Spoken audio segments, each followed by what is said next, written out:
All right, good evening, everyone, and welcome to the Bible Hangout. I'm Reverend Sherri James, and I am Senior Minister for Understanding Principles for Better Living Church.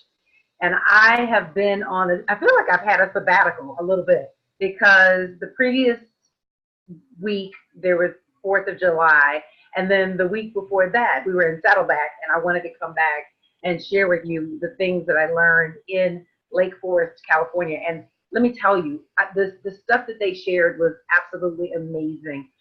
You're definitely going to be hearing more about it. And I want to let you know that in sharing with someone in my mastermind group, she shared, and she'd never shared there before, and maybe it just hadn't come up. But when I was talking about my excitement for incorporating the things that I'd learned at Saddleback, I learned that there was an already successful New Thought church in Brooklyn that was employing the purpose-driven church principles. She and her co-pastor founders of Celebration Spiritual Center had used this material to create their church, and they attribute their fast growth to applying the principles of PVC. So really excited about that. Can't wait to just dive in and really just really knock it out of the park. Really excited to share this information, and so you'll be hearing more about it. What we're working out right now with our church is like, how do we roll all of that out? So again, just stay tuned because it's going to get, as Reverend Della would say, it's going to get gooder and gooder and gooder. So I want to extend an invitation to you. Speaking of church, I want to extend an invitation to you to join us. So I'm getting ready to go on a 3-week journey. You'll be going with me. The first week we're going to be in Miami, and I am going to be there. If you are interested, I'm going to have some coaching sessions available. If you are in Miami or in the Miami area, hit me up because I'm going to be available to do some one-on-one coaching. Very rarely do I get to go and meet with someone in person. Most often I'm doing coaching virtually over the phone, but this is an opportunity where I'm going to be in your city. So if you're in the Miami area between the 16th of July and the 21st of July, we got to talk. I am also then going to head over to Nashville, Tennessee. So if you are in Nashville, Tennessee, or in the Nashville, Tennessee area from the 22nd through the 26th, hit me up because I will definitely be available. I've got a few slots that I'm making available. So this is a really, like, I won't say once in a lifetime because I plan to do a whole lot more traveling, but it's really an opportunity for me to meet with you one-on-one and share with you a lot of the principles and work with you on your business or work with you in another area of your life where you want to get some wins. And then finally, and from August 1st through the 5th, I'm headed to Sacramento, California. So if you're in the Sacramento area, this is an opportunity. I've got some specials where I'm going to meet one-on-one with people. And so if you are in those areas, definitely hit me up and I will give you some information. And then finally, I want to invite you to Understanding Principles Church. Our services are every Sunday at 1 o'clock at 600 West Queen Street in Inglewood, California. And I was sharing with someone, I said, you know, I've been thinking about like the purposes of why a New Thought Church exists. And I want to share this with you. And this is part of my invitation to you to come be a part of what we do. And I wrote this a couple of weeks ago. The reason that we exist, the reason that a New Thought Church exists is that it's to celebrate God's presence. And this is worship. So we know and we teach that God is everywhere evenly present. There is no spot where God is not. We worship in order to become consciously aware of the presence and the purpose of worship. The purpose of worship is to attune ourselves to the wavelength of God. And so in our atmosphere, there are radio waves, there are electric signals, there are all kinds of stuff that's just everywhere in our universe. And so in order to get access to that, we have to have a tuner. You know, in your particular area, I know the radio station that I grew up with was Magic 102, 102.1. And if you didn't have a tuner, that was good enough to get to 102.1, you couldn't get the signal for 102.1. Now 102.1 is broadcasting, that KMJQ. 102 is broadcasting, but if you don't have the tuner to get access to KMJQ, it's as good as it doesn't exist for you. And so it's the same thing with God, that there is this universal signal, if you will. There's this universal broadcast of good. But many people aren't able to tune into it. There's so much happening in our world where people dial into the negativity of the world. Right now, we're going back into a political cycle. It seems like we never left a political cycle, but people are going back into the political cycle. And so people are going to be tuned in to the mudslinging. They're going to be tuned in to the hate mongering. They're going to be tuned in to the conspiracy theories, all of that. And so the reason that we exist, I feel like this is a season that's so important. The reason that we exist is because we celebrate the presence of God. We create an atmosphere where you can attune to the presence of God, where when you walk in our doors, that our energy is so vibrant, our energy is so alive, that you turn off the station of the world, right? WORLD, and you turn on WGOD. Okay, that was me trying to be clever. My point being is that we invite you to be a part of an incredible worship experience. And so I invite you, if you're in the Los Angeles area, anywhere in Southern California, we are convenient to. We're off the 405 in Manchester. So please join us. We would be honored to have you. If you want to come for a special occasion, the Reverend Dr. Derek E. Wells is going to be with us at the end of October for our annual New Thought Revival, Worshiping in Color. This is fun like you have never imagined. I'm talking dancing, singing, praising, workshops, fellowship, all kinds of activities. So we want to encourage you to come be a part of that ceremony, or that experience. That is the weekend of October 27th, the weekend of October 27th. So get your tickets, come on down to, or come on over to Los Angeles, come on over to Southern California. We would be honored to have you. All right, let me know if there are any questions, and if not, I will go ahead and get going with our lesson for tonight. Let us take a moment to just pray. We just want to bless our conversation tonight. We know that God has something amazing that He wants to give us. We know that God is everywhere, evenly present, and that the purpose for this Bible Hangout is really to just communicate God's word, to share with people the divine word, that humankind is divine, that we think it not robbery like Jesus to see ourselves equal with God. And so we bless this conversation, that it might uplift someone who might be in a dark place, that it might be a transformational agent for someone who doesn't know you, Spirit, who doesn't know that they are more than they see between their hat and their boots.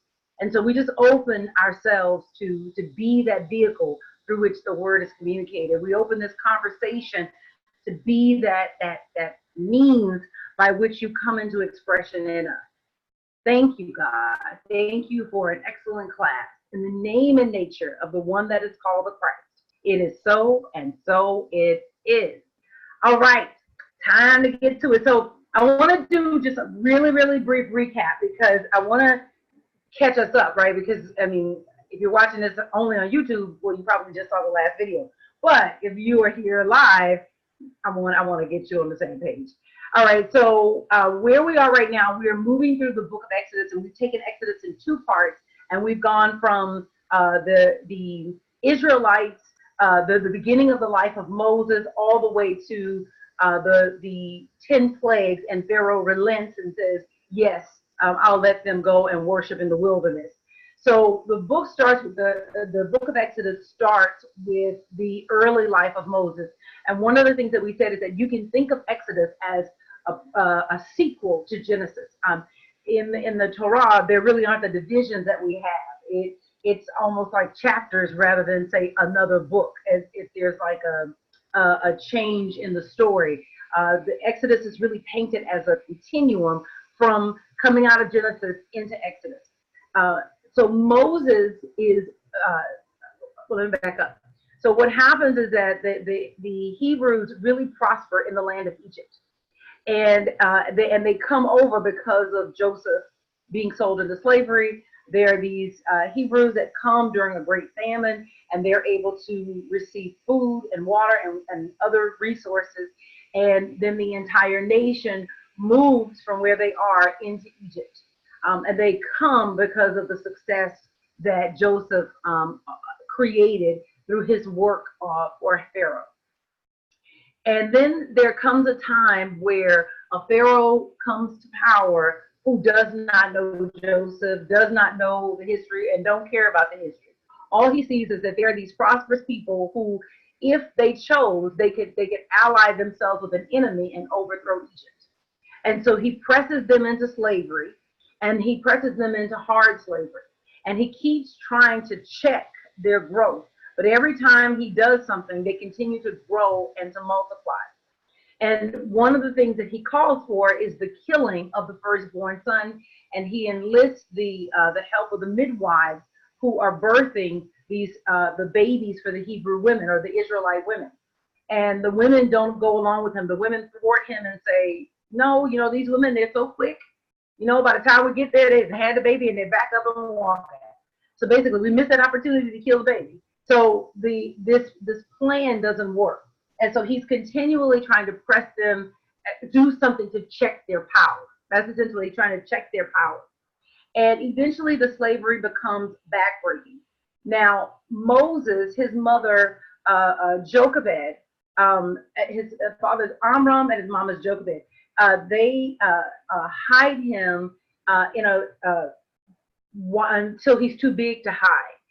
And so she basically gives birth to a little boy, and he knows that he's supposed to be killed. And so she decides to protect him.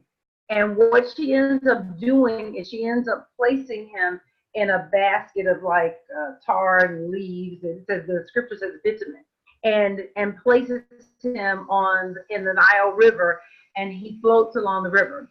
Moses' older sister, Miriam, hides in the bushes and watches the trajectory or the travel of the ark. Actually, it's funny, actually the Hebrew word used there is ark. It's the same word ark that's only used twice in the Torah, and the other time that it's used is in relation to Noah. So Moses is in this ark, as it's described in the scripture, the Hebrew word, and he's discovered by Pharaoh's daughter. And Pharaoh's daughter sees him and saves him, and Miriam comes forward and speaks to her, and she says, do you want me to fetch a nurse for him? And so Miriam goes back to her mom. Hey, mom, we need you to come be basically the equivalent of a wet nurse for Moses. He's been discovered by Pharaoh's sister. And so Moses' actual mom goes and nurses him. And when he is done being, weaned off of breastfeeding, he is now raised in Pharaoh's court as the son of Pharaoh's daughter. So Moses is aware of his Israelite nature. He doesn't think of himself as an Egyptian. He does adopt Egyptian customs and culture, but he doesn't think of himself as an Egyptian. And we don't know a lot about his childhood, but we do know about some things that he cares about, because there are three really key incidents when he is coming up in Pharaoh's house. As a young man in Exodus chapter 2, one of the first times we hear him speak, there's an Egyptian beating a Hebrew, and he's just abusing him really badly, and Moses gets extremely upset, and he actually kills the Egyptian, and then he buries him in the sand. Now, he thinks nobody sees him, and he buries him in the sand, and he goes about his day. Well, shortly, I think the scripture says the next day, he sees two Hebrews or two Israelites fighting with one another, and he breaks up their fight. He's like, hey guys, listen, this is not right. You're brothers, you shouldn't be fighting. And they revealed to him that they saw him kill that Hebrew. And so he feels like, oh my God, the deed is known, and he flees to the Midian desert. When he gets to the Midian desert, he comes upon a well, and there are some maidens there that are feeding their flock at the well.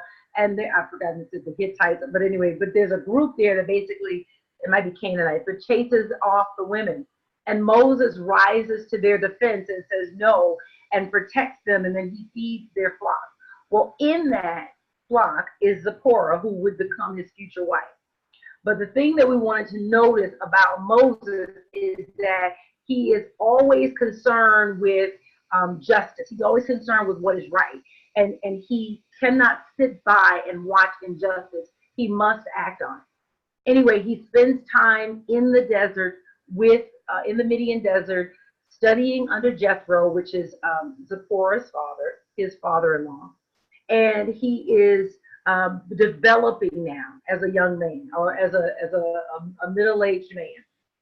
And this idea of justice just will not let him go. It is all consuming for him, and he has to do something. And so eventually he resolves that he has to go and tell Pharaoh, let my people go. And so there's this whole conversation back and forth that is personified as him talking to a bush or him having a conversation with God, and it's treated as if it is this external thing, but he is having a conversation with God about whether or not he is actually able to accomplish this dream or this desire that is on his heart to make a difference in the lives of the Israelite people. Finally, he relents and says yes, that he will go. He is gifted the opportunity to do it with Aaron, and together they go and perform signs and wonders, almost like a contest of gods between the magicians in Pharaoh's court and between the God of Moses and Aaron. And so he, and ultimately the plagues are sent. Something I found in my research that I thought was interesting is that source critical theory finds that there are multiple sources that are woven through our Bible. And even though we speak about the 10 plagues, there are 3 sources that are there, I think J, P, and E, and none of them contain 10 plagues. One has 8, one has 5, and another has like 3 or something like that. But in the final form, we end up with these 10 plagues, but the original source material, none of the original source material has 10 plagues. I thought that was, that just stood out to me. I thought that was like, that redactor that was editing this thing together was on it, man, like just making it happen. Anyway, so he returns for the freedom of his people. And so this is where we're picking up today. Feel free to ask questions. This is an open lesson. And if you are watching this on YouTube and you didn't get to join us live, I invite you to join us live. There's actually a link in the show notes that will allow you to join us on Thursday nights, 7 p.m. Pacific Standard Time. So just, I don't know what your time zone is, but if you just do a Google, when is 7 p.m. Pacific Standard Time in California, it'll give you your reverse standard time in wherever you are. Okay, all right, that was a very quick, like, let's get into it kind of thing. So, but that I wanted to make sure that that we were caught up, because for those of us that are here live, we weren't together for like 2 weeks technically. Okay, so on page 32, so they are the Hebrews, or the Israelites, are expelled from Egypt. The Israelites are expelled from Egypt, and they fled into the Sinai Peninsula. It says in letter A, Pharaoh had second thoughts about allowing them to leave. He and his charioteers chased after them. Soon the Israelites were caught between the army of Pharaoh and the waters of the Red Sea. Red Sea is what goes in that blank. Red Sea is what goes in that blank. So following this last plague, Pharaoh finally allows the Israelites to go into the desert to worship their God. But then he quickly changes his mind, and he sends his infantry, his chariots, in hot pursuit of the Israelites, and they soon find themselves trapped beyond the Egyptians. And in the scriptures, it's actually something that's referred to as the Yam Suf. Yam Suf, Y-A-M, one word, Suf, S-U-P-H, second word. And it actually means reed sea, R-E-E-D.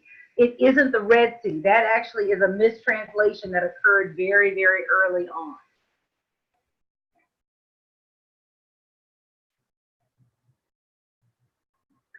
Okay, by a divine act, the Israelites escaped through the sea on dry land, and the army of Pharaoh following them is drowned. By a divine act, the Israelites escaped through the sea on dry ground, and the army of Pharaoh following them is drowned. So this is an act that is very, very, very, very famous. We're all very familiar with it. I want to tell you something else that I found in my research that I thought was very interesting. So biblical scholar John Levinson, he maintains that historical critical scholarship has actually been unkind to biblical Israel because of a pervasive bias between the two main focal points of the religion of ancient Israel. And the first is the Torah, or the law, and the second is the temple. And what he says is that on one hand, there are negative stereotypes that are rooted in Paul's condemnation of Mosaic law. So if you have been in any kind of Christian church, you know that there is a denigration of Mosaic law. It is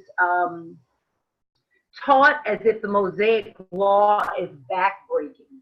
It's taught as if the Mosaic law is the worst thing in the world, and it's almost taught as if that it's a misunderstanding of God. And people will teach that Jesus came to free you from the law. That will be the teaching. But if you actually look at Jesus's words, Jesus came to do no such thing. And in many places, he's actually tightening the law.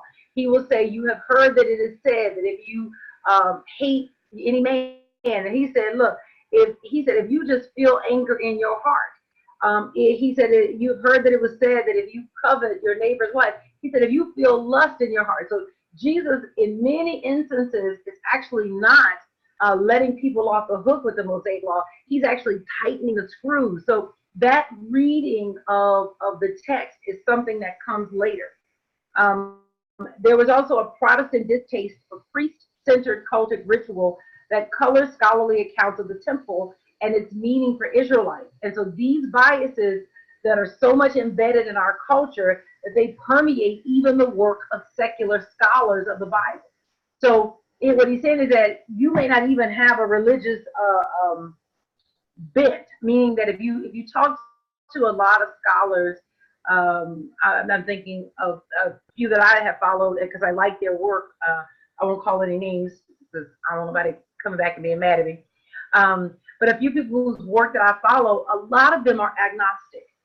When they start digging into the Bible and seeing these contradictions, because their faith is had been built on the idea that the Bible was the inerrant word of God, that the moment that they run into all of these textual issues, all of these source critical issues, all of these historical issues, you really get to understand how much people saying they believe in the Bible really means that they believe in their interpretation of the Bible, because the Bible itself does not say anything. People read the Bible and then layer something on top of it. And to acknowledge that for a lot of people is a faith shaker. And so what he's saying is that these scholars are that even though they have become agnostic, or even though they may even be atheists studying the Bible, that the bias against Israel or biblical Israel is so strong based on Paul, the way we understand Paul talking about the Mosaic law, that even a secular scholar doesn't give Israel its due. And so what he says is that there is this negative view of the law, right, the Mosaic law, that affects the interpretation of the book of Exodus. And so scholars tend to place great emphasis on the deliverance from Egypt as the high point in the Exodus narrative, rather than the more natural literary climax which is the conclusion of the covenant at Mount Sinai and the delivery of the Torah.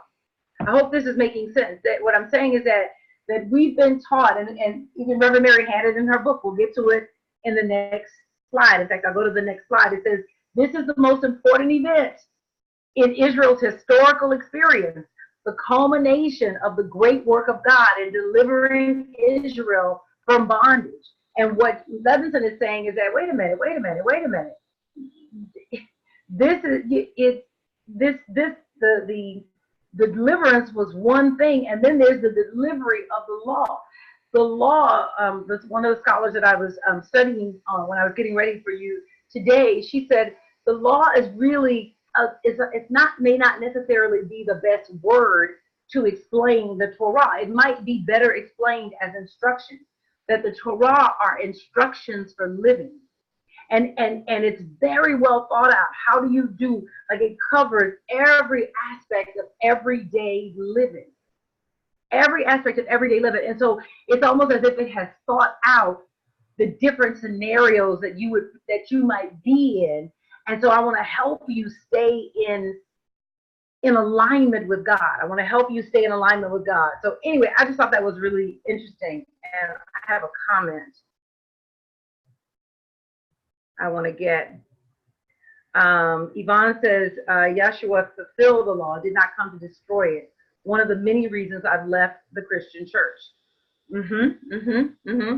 And again, you got to get that if you really study this text, and if you can take off the religious bias from it and get that every position that somebody takes on the text is simply a position, and they are arguing for their position, and there are some collectively agreed upon positions of the text that may not necessarily be all that the text actually says. Is that making sense? Let me know if this is making sense.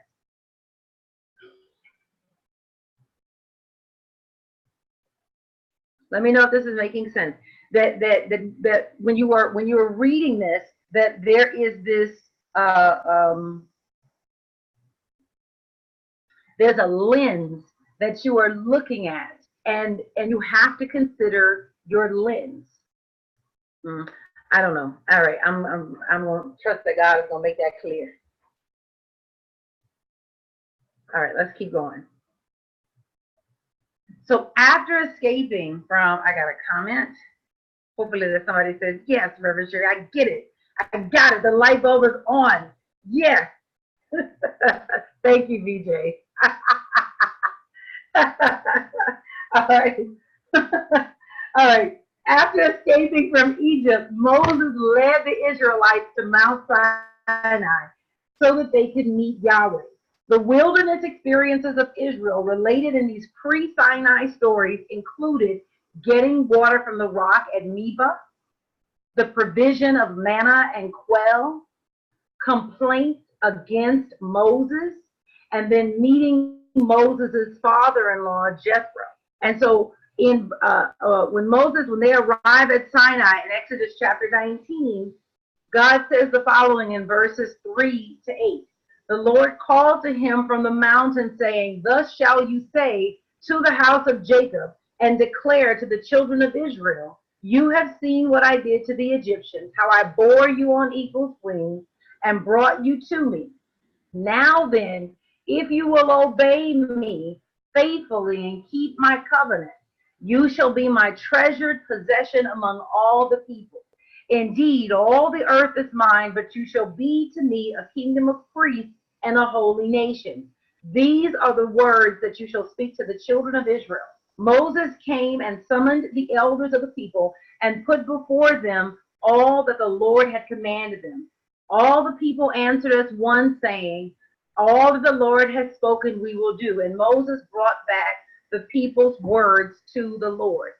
So there's a covenant. This is the third covenant. So we have had the covenant in the beginning, the Abrahamic covenant. We've had the Noahide covenant, and now we get the Mosaic covenant.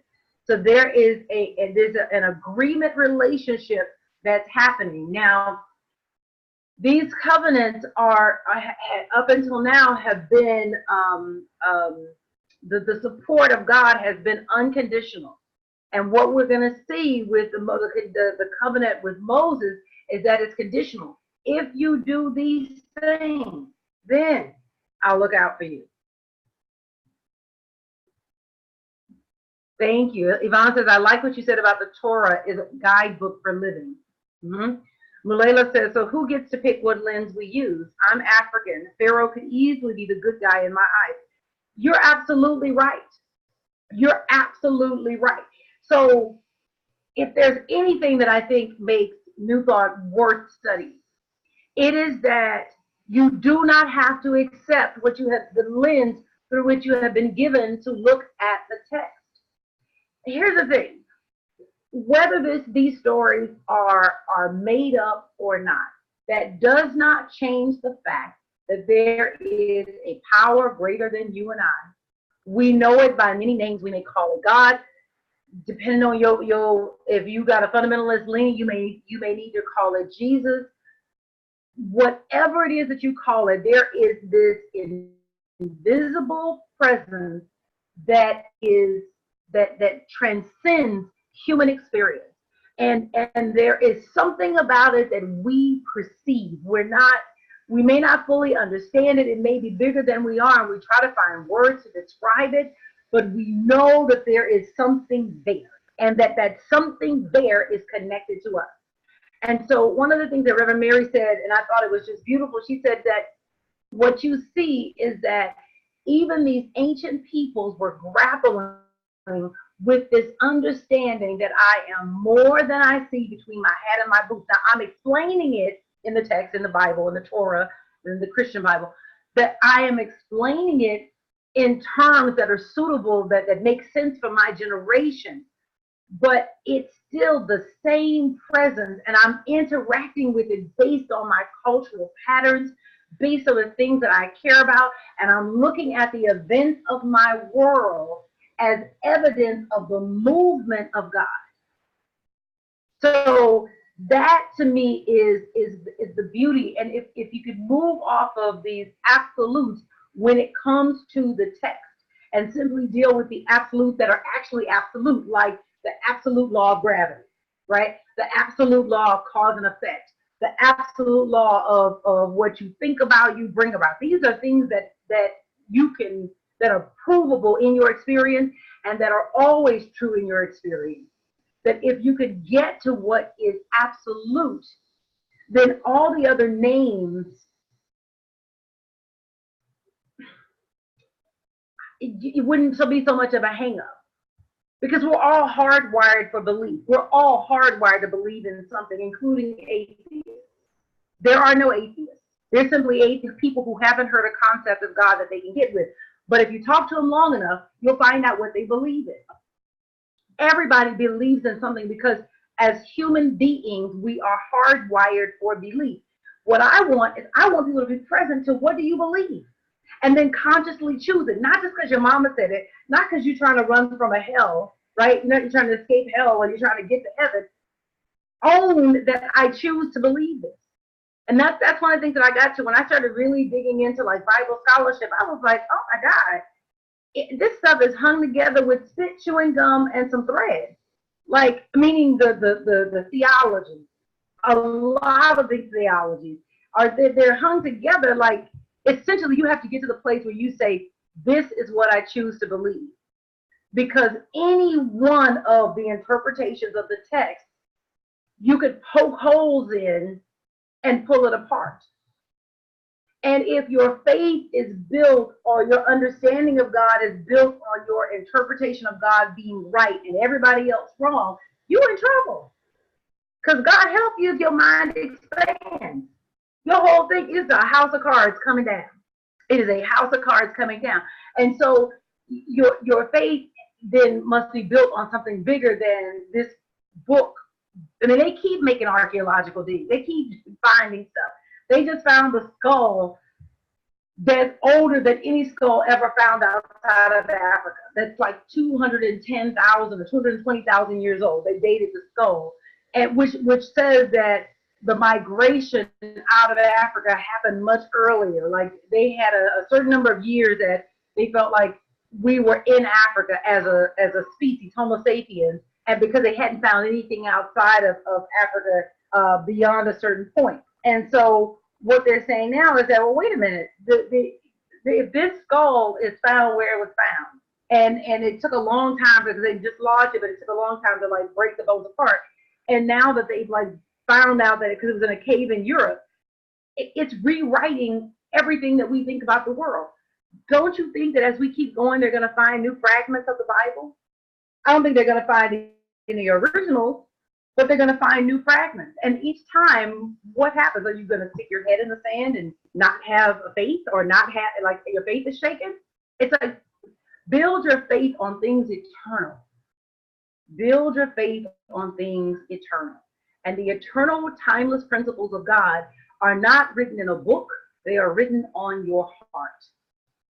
The eternal, timeless principles of God are not written in a book. They are written on your heart. You have an internal sense of what is right. You have an intuitive sense of what is good. And you have an intuitive sense when you know you have done something that is out of alignment. It doesn't even feel right to you. That's not nature, that's not nurture, that is nature. It's who you are. You were born in alignment with God. And you got out of alignment through training.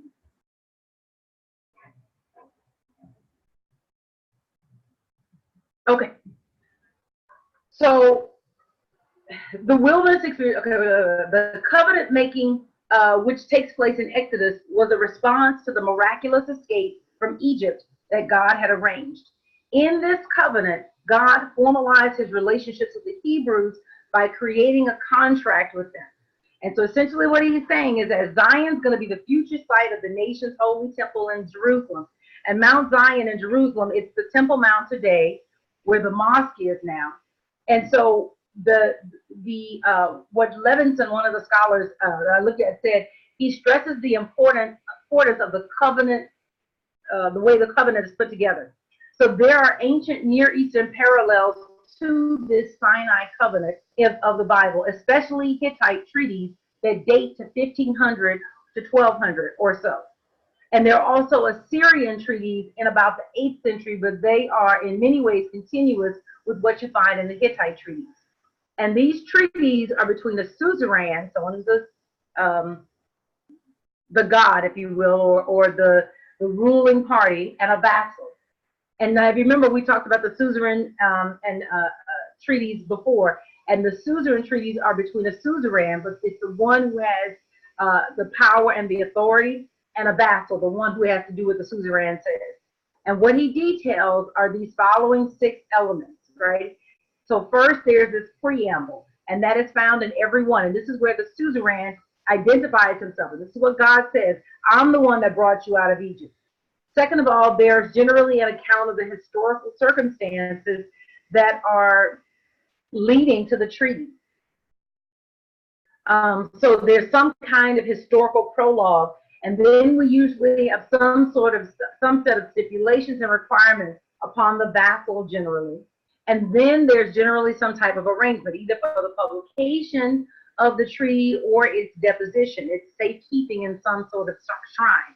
And then there's generally a concluding invocation of witnesses. Usually the gods are invoked as witnesses to the oath, some kind of covenantal oath that brings the treaty into effect, and it's witnessed by the gods. This is for the Hittite treaties and the Assyrian treaties, this is kind of like what you see, right? And then lastly, there will very often be a list of blessings for the party who obeys, and curses for the party that violates the pact. The curses are particularly emphasized in the Assyrian treaties as a covenant.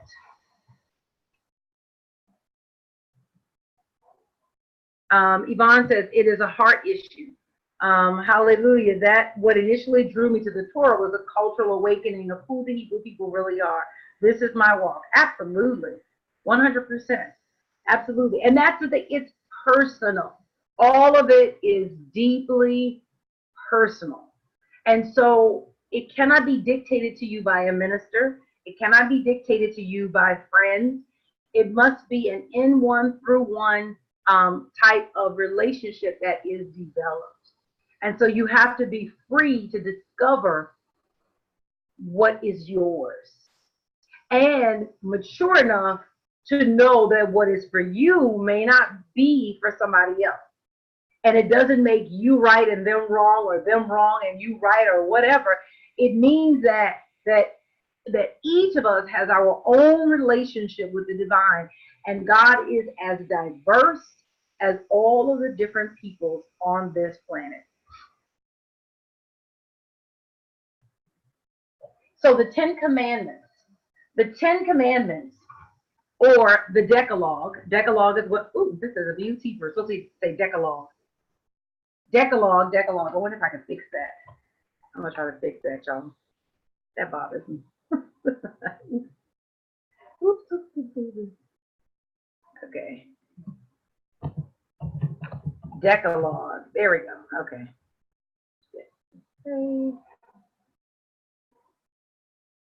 Decalogue. There we go.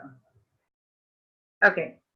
The Ten Commandments, or the Decalogue, is a set of basic moral mandates which define Israel's relationship to God and each other. It defines Israel's relationship to God.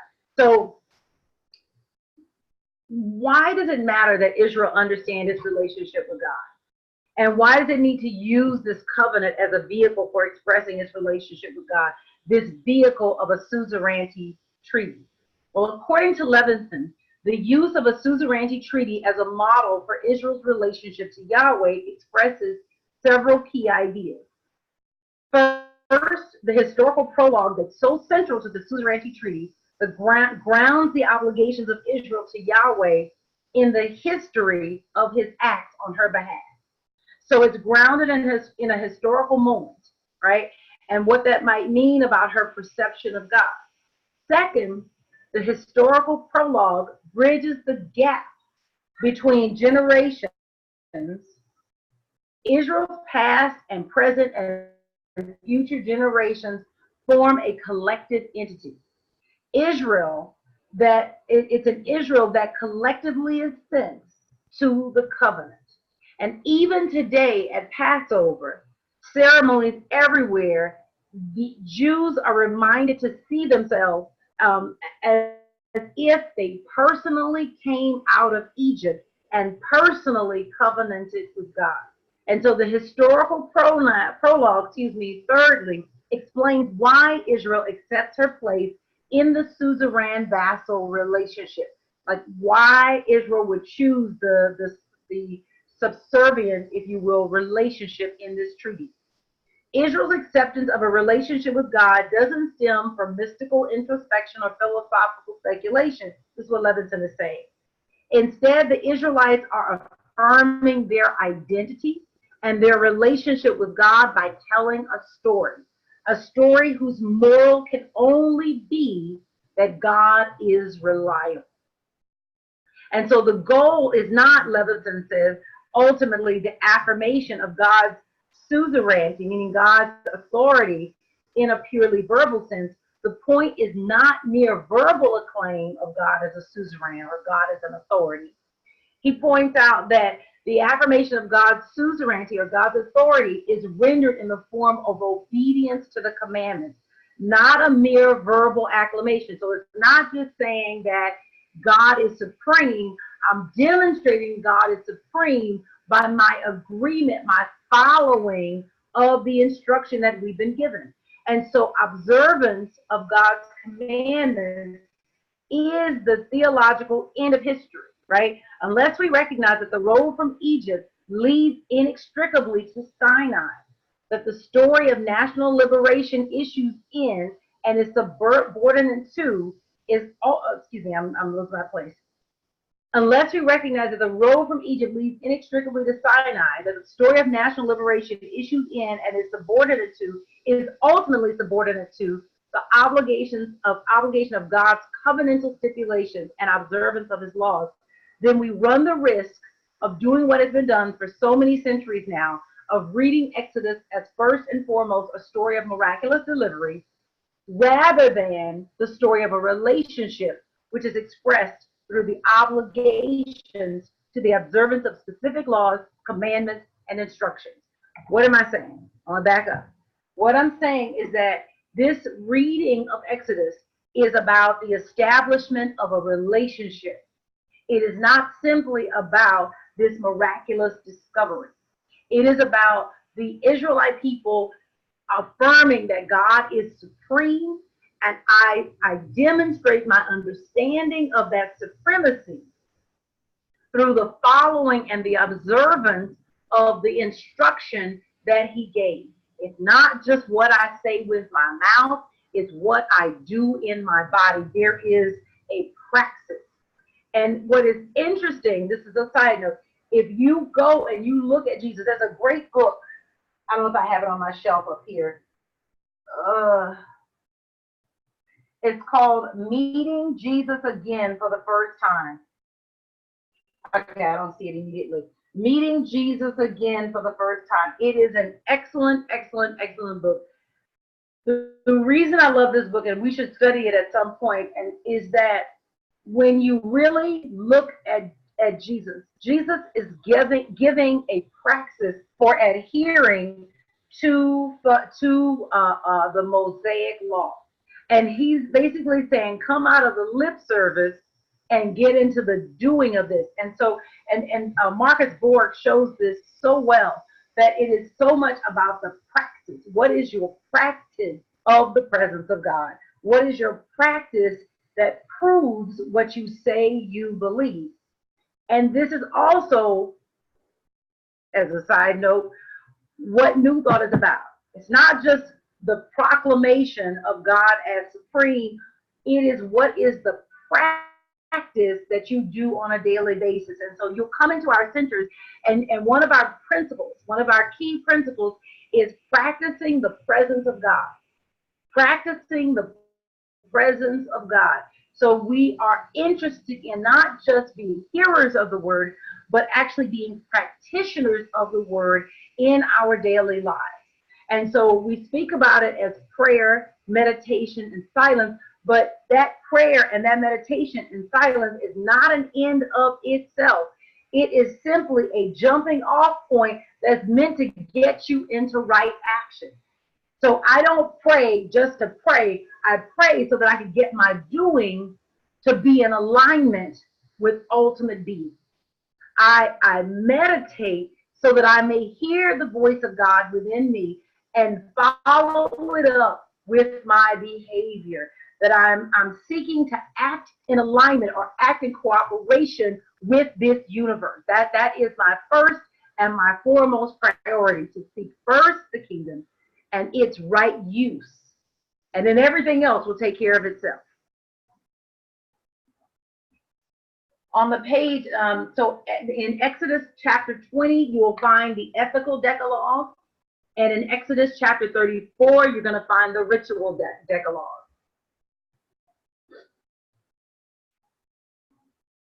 Most of the 10 Commandments have the form, of absolute law, meaning that they are unconditional. So this is Levinson again.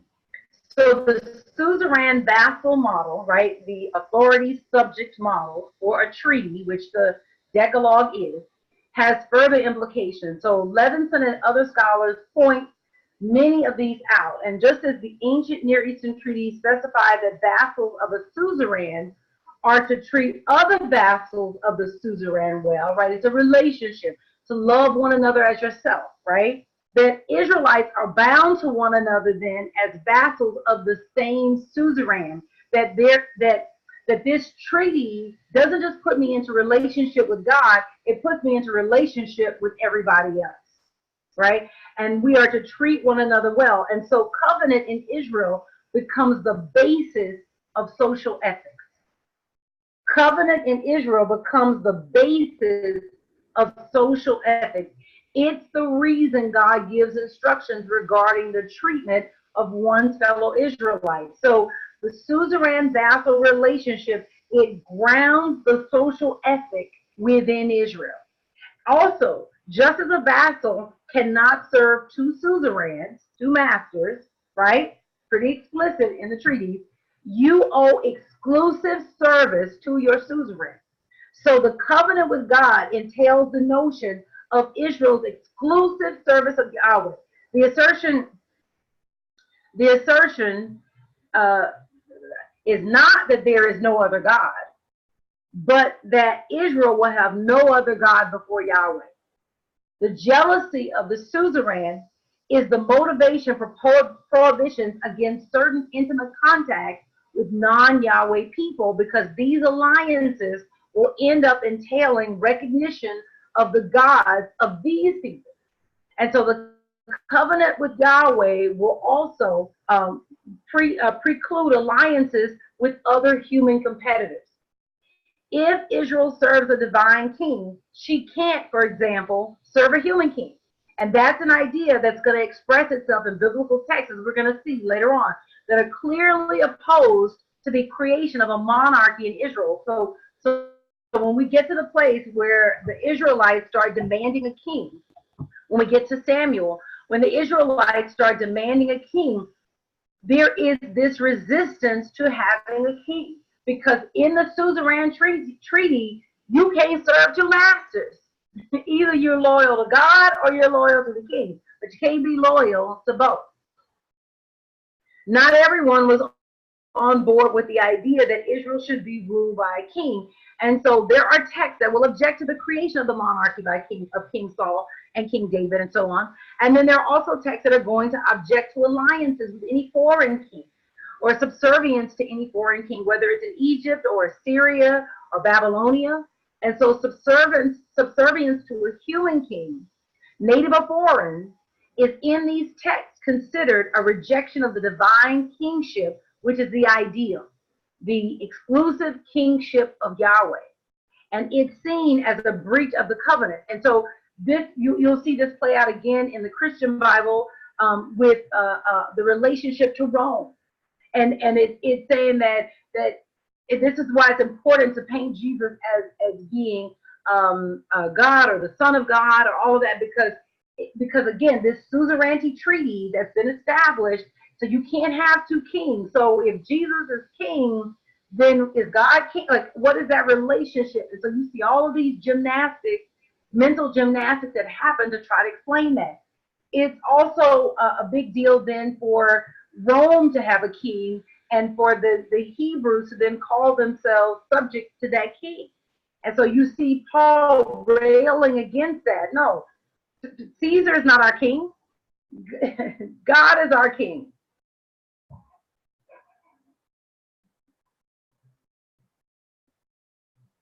Yes, Yvonne says, can I spell the word suzerain? Yes. Suzerain is spelled S-U-Z. Of course, I can't find it in my text. I want to give it to you exactly. S-U-Z-E-R-A-I-N. S-U-Z-E-R-A-I-N. So suzerain is what it looks like. S-U-Z, so suzerain. And it's a type of treaty. The type of treaty.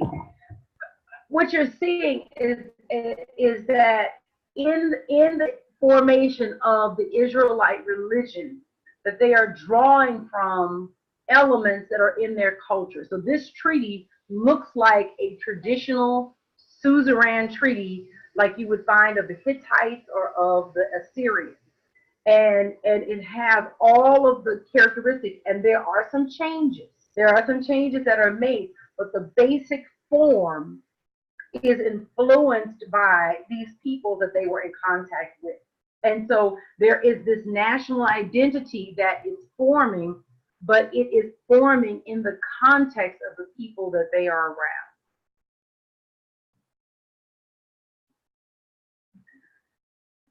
The most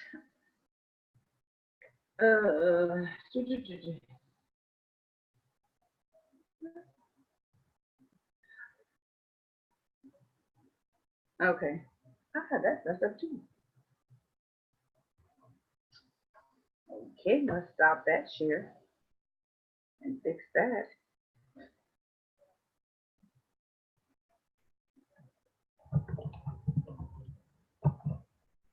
Okay.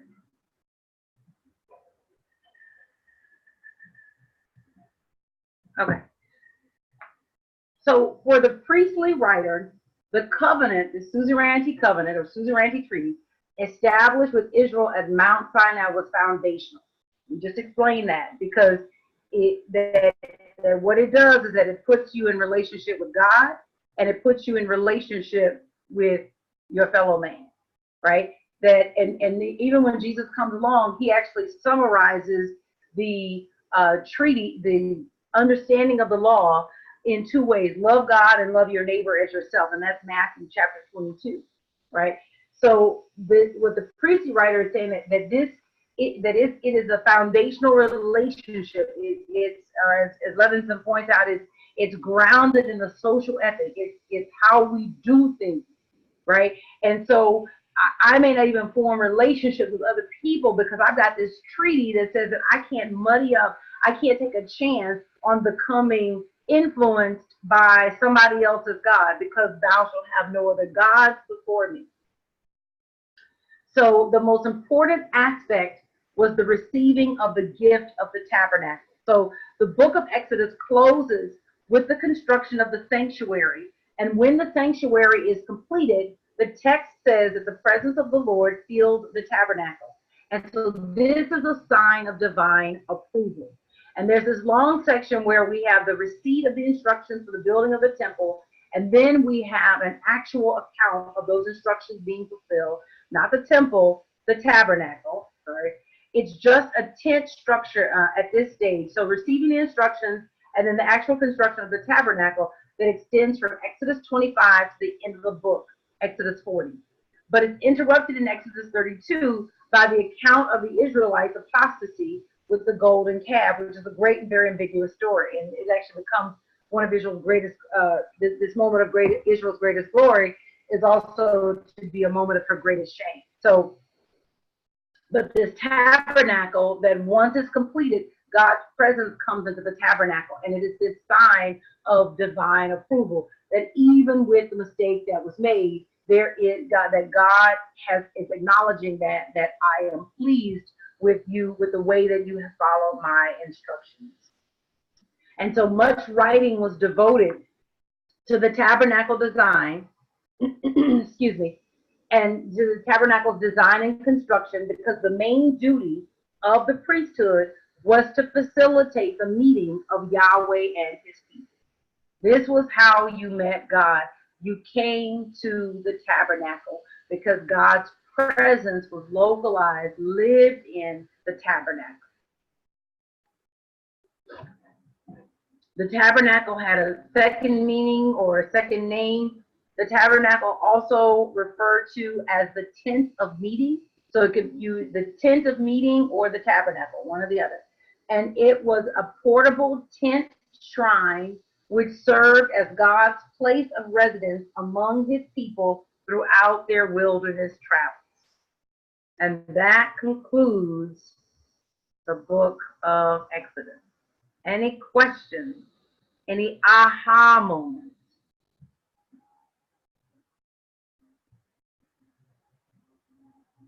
Any perspectives? Anything new that you heard that you want to share?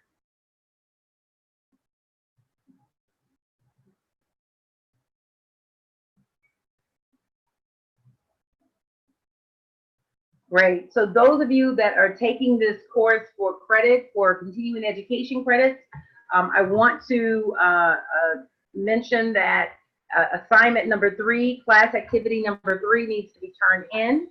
And your next one is class activity number 4. Class activity number 4. So that's your next one. So please get that one together and get that one in. That's on page 115. Class activity number 4. Yes, Constance, I got class activity number 3 for you. Thank you. And I'll be sending that back to you. And then next week, I'm going to be in Panorama of Truth. And so I'm going to try to figure out how to do the class. So those of you that will be in Miami with me, you'll be able to sit live. So we got to figure out what that looks like. I've also talked to Dr. Will Coleman, and he said he's going to come through. So I'm not even going to try to get through a whole bunch of Leviticus. I'm going to promise you 2 pages, pages 34 and 35. But who knows what may happen in that hour with Dr. Coleman. So we'll find a room somewhere and get in there and get going on it. So Dr. Coleman will be here next week for the Bible Hangout, and we're going to try to get through pages 34 and 35. So very excited about that. And then the next week we'll be in Nashville, Tennessee, and I'm going to see who else I can put my hands on for that one. Any questions? Any questions? If you are interested in this course for continuing education units, I want to let you know that this is a free course. I grade the paper, so I do ask that you consider a love offering for my time, but I want to make it easy for the people in Universal Foundation for Better Living to get their credits. And so at the conclusion of this course, I will send in the CEU form on your behalf with the class hours and request that credit on your behalf. So I will do that for you. And so please get your assignments in. Tell your friends about it. Anybody that might need their license renewed or have some credits that they need to make up. This is really an opportunity to be able to do that. You know, like I want to see all of our people have their licenses current, especially if you're not able to get to continuing ed, or you've got stuff going on in your life and it's too hard to get to other events and things like that. This is a very user-friendly way for you to get those credits. All right, and my last thing is to encourage you that if you want to be a partner with me with the Bible Hangout, you can make a gift, and there's a button in the show notes on the YouTube page and the YouTube show notes, and you can choose to make a gift, and it's voluntary. This is free for everyone, but it does cost, and so the gifts that you make help make this happen. And so I thank you in advance for your generous support. And with that, I think we are done. I'm excited. I will see you guys in Miami.